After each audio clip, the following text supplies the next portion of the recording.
Started with a pie. A store-bought lukewarm pecan pie left on my front porch like some sort of peace offering, or perhaps a warning. The note underneath it simply read, "Thanks for everything. Don't worry, we've got it from here."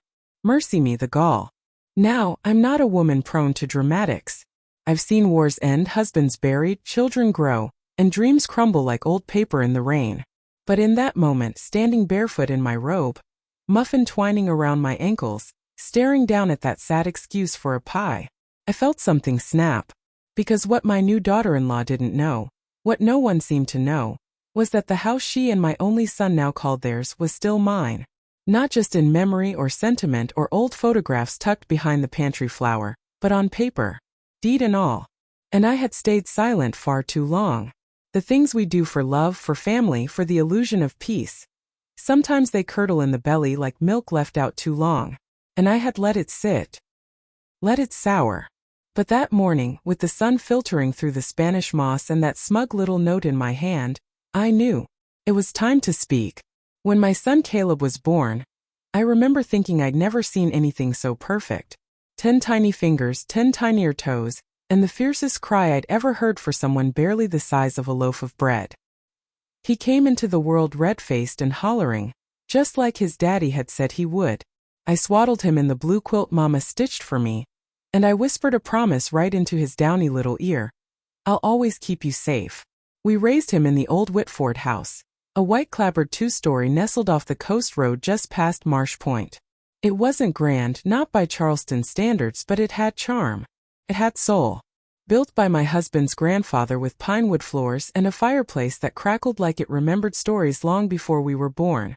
After my husband Harold passed, cancer slow and cruel, I couldn't bring myself to leave. The house held too many echoes. His boots by the door, his books on the nightstand, the creak of the porch swing that only ever moved when he sat in it.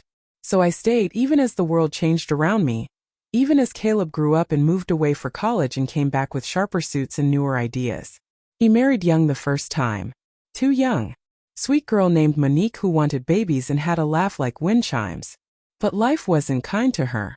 They tried for years to conceive, but it never happened. When the divorce came, quiet and sudden, it left Caleb hollowed out. I tried to hold him together, but grief don't always yield to mending. Then came her. Emily. She was like a firecracker at a funeral, loud, glittery, impossible to ignore. Caleb brought her around one Sunday, barely 3 months after they'd met. I still had the roast in the oven when she waltzed in wearing stilettos and calling me Els. No one had ever shortened my name before. Not once. She was beautiful, I'll give her that. Dark hair, sharp eyes, lips always painted in some daring shade of red, and confidence that could choke a room. By the second visit, she was telling Muffin not to climb the furniture. By the third, she was hinting how charming our family home would be as a starter place, just until they found something more modern. Caleb was smitten. Foolish, wide-eyed smitten. So I did what mothers do when their sons stumble toward happiness wearing blinders. I stepped aside. I told them they could have the house. Said I'd move into the carriage cottage out back, the one Harold and I had used for guests in spring. But what I didn't tell them, not then, not ever, was that I never signed it over. The deed remained in my name. I'd paid the taxes, repaired the roof, even put in the new washer last Christmas when they were between jobs. Quietly, invisibly, I kept it all afloat. Emily never once asked. She assumed, I think, that I was just another relic of the past.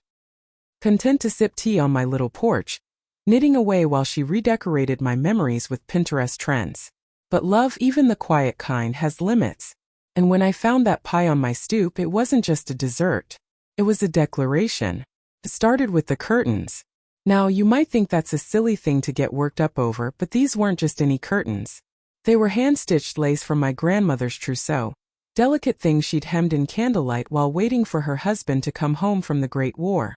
I'd kept them pristine all these years, hanging in the parlor where the light fell just so in the afternoons, casting soft patterns on the old pinewood floor. One day I walked in and they were gone.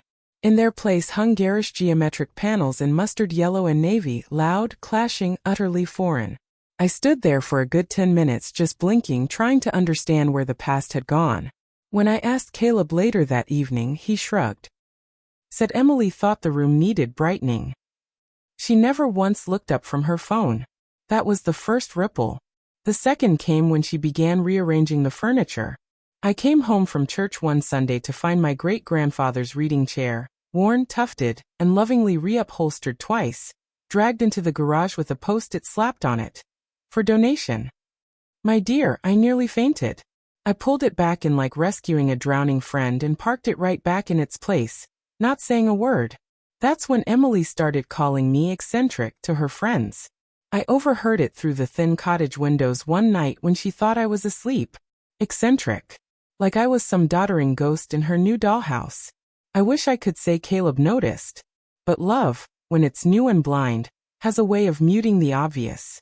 He was working late most nights, consulting job downtown, full of stress and high expectations. Emily ran the house, or so she believed, and slowly but surely, my history began disappearing. My hand clenched around the punch glass, so hard I thought it might shatter. And who knows, she went on, maybe even sell in a few years and build that Napa vineyard I keep talking about. That did it. I stepped forward. Excuse me, I said, voice calm measured. But that's not going to happen. The music faltered. Heads turned. Emily blinked, confused, then forced a smile. Oh, Eleanor, she purred. We've already been over this. No, I said louder now. You've spoken at me. You've made assumptions. But you never once listened. Caleb stood frozen. This house, I continued, will not be gutted for a plunge pool. It will not be sold for your vineyard dreams. And it certainly will not be sacrificed to feed your hunger for control. The jazz trio quietly packed up. Emily stepped toward me, her mask cracking. You can't just hijack his future because you're sentimental. I met her gaze, steady as the tide. I'm not hijacking anything. I'm preserving it. And then I turned to Caleb, whose eyes brimmed with the kind of clarity I hadn't seen in years. You asked me once if I thought you rushed into things, I said. I didn't answer because I didn't want to hurt you. But son, you've been holding your breath so long. You've forgotten what breathing feels like. Emily's voice was a whisper behind him now. Are you really going to let her do this? And he looked at her. Really looked. Something unspoken passed between them, like glass shattering without a sound. He turned back to me.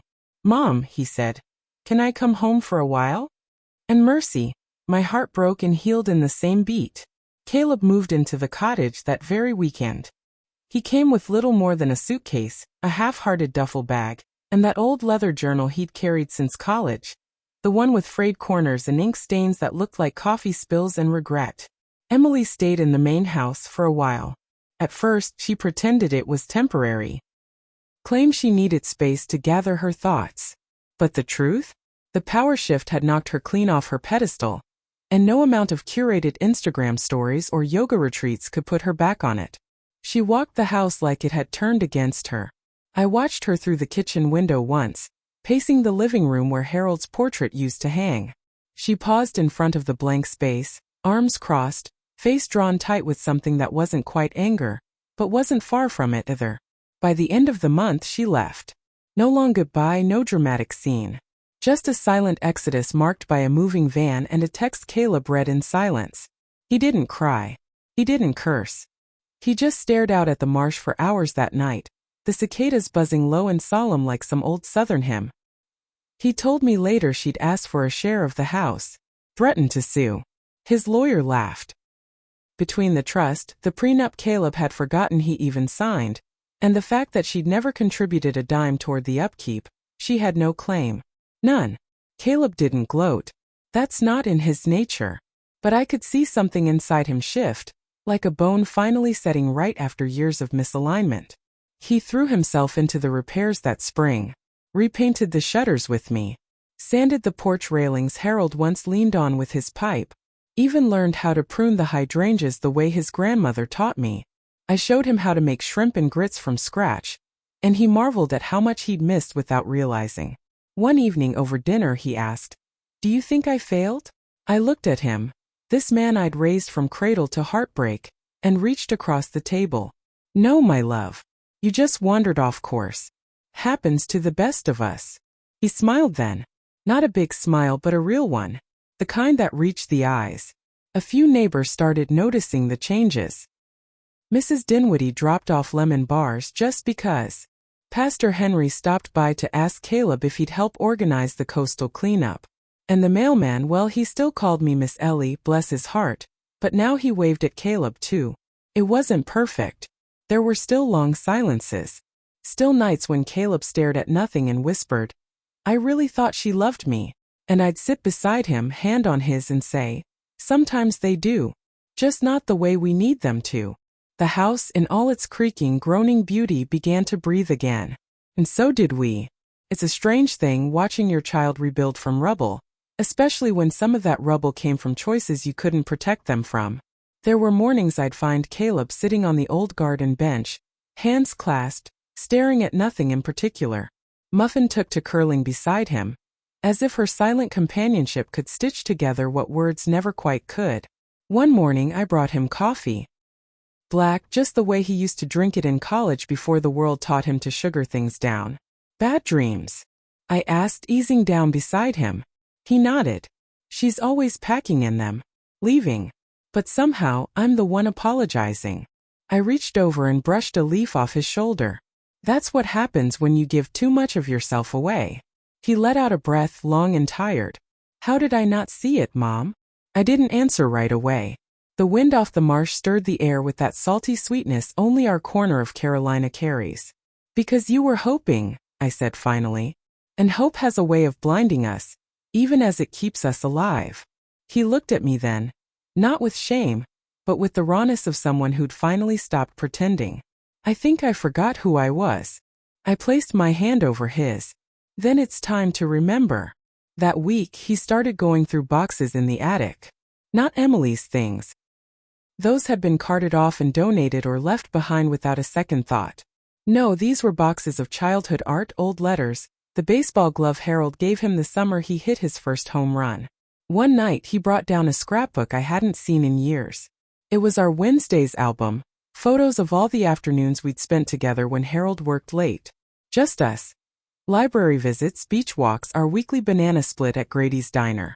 He flipped through the pages slowly, stopping at one in particular.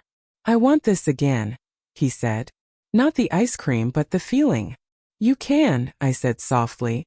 "But you have to start living for yourself. Not someone else's dream of you." The next day he signed up to volunteer at the local youth center. Just a few hours a week. Teaching coding of all things. I'd never seen his eyes light up like that. Not since he was a boy explaining dinosaurs to me in breathless paragraphs. He also started journaling again. I caught him at it once in the soft light of dusk, pen scratching steadily across a page. "Is it helping?" I asked. He looked up and gave a shy, lopsided smile. "It's like sweeping out cobwebs I didn't know were there." I smiled. "That's healing, my dear. It's quiet, but it's real." And for the first time in a long while I felt something ease in me too. A release of the guilt I'd carried, for staying silent too long, for letting my son walk headfirst into heartache just to avoid confrontation. But sometimes mercy means letting someone fall far enough to find the ground again. The change didn't happen all at once. Healing never does. But slowly, like tidewater carving new lines in the sand, Caleb began to rebuild. Not just his routines but himself. He started waking earlier, meeting the sun with bare feet on the dew-wet grass. I'd often catch him on the porch steps with a thermos of coffee and that same leather journal, scribbling away while the marsh birds stirred in the reeds. One morning he asked if I wanted to repaint the kitchen. "The yellow Emily picked makes it feel like I'm living inside a highlighter," he said, wrinkling his nose. Mercy, I laughed so hard I nearly dropped my scone. So we spent a weekend with brushes and rollers, music humming from my old record player. He chose a soft sage green, a color Harold would have liked. Every now and then, I'd catch Caleb humming along to Sam Cooke, paint on his cheek, happiness easing into his features like sunlight after a storm. And then came the bookshelf. It had been Harold's last project, a hand-carved walnut shelf he never finished. It sat in the shed for years, warped by time and humidity. Most would have tossed it, but Caleb didn't. He sanded it down piece by piece, patching the cracks, smoothing the knots. Took him 2 full weeks. I watched from the window each day, pride blooming so fierce I had to sit down sometimes just to catch my breath. When he installed it in the den, beneath the old family portrait I dusted off and rehung, he turned to me and said, "It feels like the house is forgiving me." I blinked fast, pretending something had gotten in my eye. He invited neighbors over next. A modest dinner, nothing like Emily's pretentious soirees. Pot roast, cornbread, and Miss Dinwiddie's banana pudding. Caleb wore an apron, poured sweet tea like a pro, and told stories that had people laughing loud and long. After everyone left, he looked around the candlelit room and whispered, This is the life I want." I rested a hand on his shoulder. "Then don't ever let anyone convince you it's not enough." And he didn't.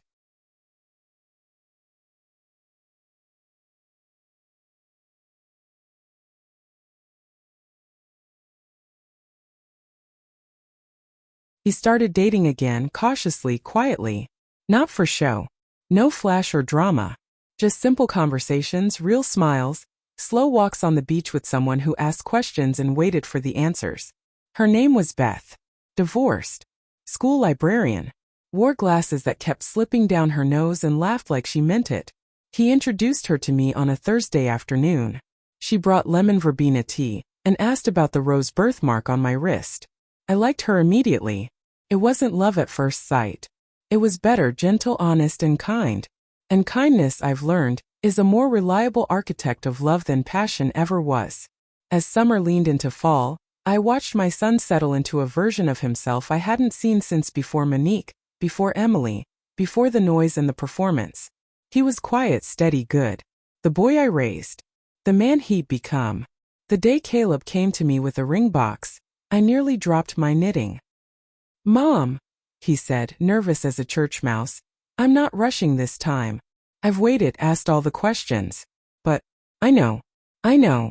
The box held a modest gold band with a tiny inlay of sea glass green like the kitchen walls. Beth's favorite color. "She's steady," he told me. "And kind. And when I talk, she listens." I smiled so hard my cheeks ached.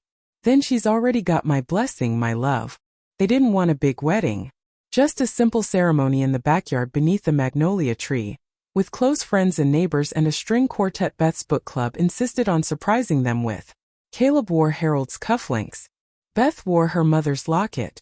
And I wore the straw hat Harold once said made me look like I'd stepped out of a garden painting. It was a perfect day. Sunlight dappling through the leaves, laughter like wind chimes, the scent of sweet tea and lemon pie floating on the breeze. When they said their vows, Caleb looked straight at me for just a second. His eyes said thank you. Mine said welcome home. After the guests left and the cake had been packed up, we sat under the stars, just the three of us. Muffin curled in Beth's lap as if she'd always belonged there. "You know," Caleb said, gently rocking back on the porch swing, "I think this house saved me." I reached for his hand. "It's not the house, son. It's the history inside it. And your choice to honor it." He nodded, quiet and sure. Weeks turned into months. They moved into the main house together, not as landlords or owners or conquerors, but as caretakers, stewards of memory. Beth added soft touches without erasing the past. Lace doilies on the piano, pressed flowers in frames, books stacked high in every corner. She even kept my grandmother's lace curtains in the parlor, saying they caught the light like poetry. I moved back into the front room for Sunday dinners. We played cards. We laughed. We lived. One rainy afternoon, Caleb came by the cottage, journal in hand. "I've been writing," he said, "about everything. About you. About her. About this place." He paused. "Do you mind?" "Not one bit," I whispered. He sat beside me, flipped the book open to a new page and started to read. And mercy, my heart was full. Some stories don't end with fireworks or fanfare. Some end with the gentle turning of a page, the quiet creak of a porch swing, the sound of laughter drifting through an open window. That's the ending I was given. And mercy me, it was more than I ever dared hope for. These days I spend most of my mornings in the garden, Muffin nestled near my feet, the breeze teasing the hem of my cardigan. Caleb waves from the porch with a coffee in one hand and paint specks still on his shirt from some new project he's taken on. Beth brings fresh herbs for dinner and recommends books I haven't read in years. The house stands steady behind them, our house. Not just mine anymore. Not conquered. Not bought. But shared. Honored. Living. Every now and then, I walk through its rooms and run my fingers along the banisters herald polished. I whisper thanks to the shadows that linger with love in the walls. And sometimes when I'm very still, I swear I hear the house breathing easy again. I suppose the lesson is this, my dear. Love is not about possession. It's not about control or grand gestures or shiny renovations. Love is knowing when to speak, when to listen, and when to hold the line, even if your hands tremble. And mercy. Sometimes love is protecting the home your heart built long before anyone else knew its worth. Now if you'll excuse me, I believe it's time for pie. So that's the story, sweethearts. My new daughter-in-law had no idea I owned the house they lived in. Mercy, what a journey it's been. If it stirred something in you, made you think of your own kin, or a home you fought to protect, go on and leave me a comment below. I'd love to know your thoughts. And if you think someone else might need a reminder that quiet strength can still move mountains, do share this tale with them. Be sure to subscribe if you'd like to sit with me again for another story soon. There's always more to tell, and mercy, I do enjoy the company.